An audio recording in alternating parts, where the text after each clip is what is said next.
हे मानव तुम मनुष्य बन गए, और अपने देसी भाषा में क्या करते, तुम मानस हो जाए। अब मानस हो जाए तो बस काम सुधर जाएगा, क्योंकि मानव अपने आचरण में आ जाए, क्योंकि मानव बिगाड़ रखे। मानव सत्ता पर बैठ करके सबको नियंत्रित करना चाहता है। मानव स्वअनुशासित रहेगा और स्वअनुशासित होकर के इसका गुजारा हो सकता है, ये किसी के प्रशासन अधीन नहीं रहेगा।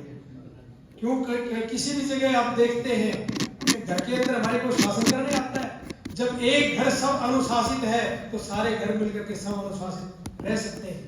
मैं देवेंद्र जी का, बलारा जी का बहुत धन्यवाद करता हूं कि इस प्रकार की जागृति पूरे देश में की, और इनमें एक टीस है, मैं कुछ ऐसे गांव को पकड़ूं जो उस गांव को स्वावलंबी, आत्मनिर्भर और आत्मनियंत्रित बनाया जाए। क्योंकि मनुष्य जब आत्मनियंत्रित होता है तो उसके सारे कार्य ठीक होते हैं, और परतंत्र कोई भी स्वीकार नहीं करता।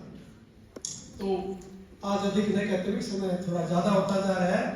हम अभी या 3-4 दिन से चर्चा चल रही थी, शिक्षा बेचने की वस्तु नहीं है, न्याय बेचने का वस्तु नहीं है, उत्पादन ये सब मिलजुल करके कार्य करने के हैं।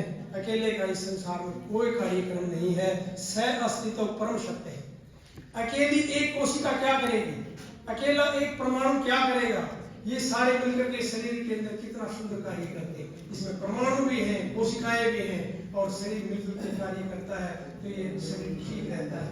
ये सब हमें प्रकृति दिखाती है। एक मधुमक्खी छत्ते को देखेंगे, इतनी हजारों मक्खियां कितनी सुव्यवस्थित, नियमित, नियंत्रित जो वो रह सकती हैं। हजारों किलोमीटर लंबे चौड़े वन, कोई शासन नहीं करता उनके ऊपर, और एक विशालकाय हाथी से लेकर के छोटे खरगोश चूहे तक वहाँ सारे अपने आप नियंत्रित हैं, संतुलित हैं, व्यवस्थित हैं, कोई शासन नहीं करता। तो मानव प्रशासन को स्वीकार नहीं करता कि हमारे पर दूसरा शासन करे। हम सब अनुशासित रहे, गांव स्वावलंबी रहे।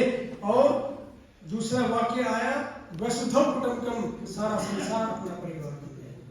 तो मानव अपने आचरण में हो जाए और पूरा विश्व अपना परिवार हो जाए, ये हमारा लक्ष्य है, और इस लक्ष्य को हम प्राप्त करेंगे। और संसार के सभी व्यक्ति, श्रेष्ठ व्यक्ति इसी कार्य में लगे हुए हैं कि मानव मान्यतापूर्ण आचरण में आ जाए और विश्व हमारा परिवार बन जाए, उसके लिए।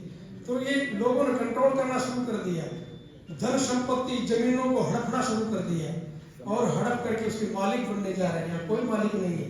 ये तन, मन और धन ये वस्तु है, ये समाज से है और समाज के लिए है, और समाज के द्वारा ही, समाज के लिए ये सारा सब कुछ। इसके ऊपर यदि कोई अंकुश करता है, कोई जमाता है, नियंत्रित करता है, वो नियम का उल्लंघन करता है, और नियम का उल्लंघन ही दुख है। तो प्रकृति के अंदर नियम, बिना नियम के एक तनिक भी कार्य नहीं होता। इस प्रकृति में नियमानुसार कार्य हो रहे हैं, और बहुत संतुलित, व्यवस्थित, नियमित, नियंत्रित, कोई भी उसमें दोष नहीं है। और मानव सारे संसार पर शासन करना चाहता है। क्यों चाहता है? भ्रम के कारण। जिस दिन मानव में जागृति आ गई तो सिर्फ जागृत मानव सारे संसार के एक है। समय अधिक होता जा रहा है और भोजन भी इंतजार कर रहा है।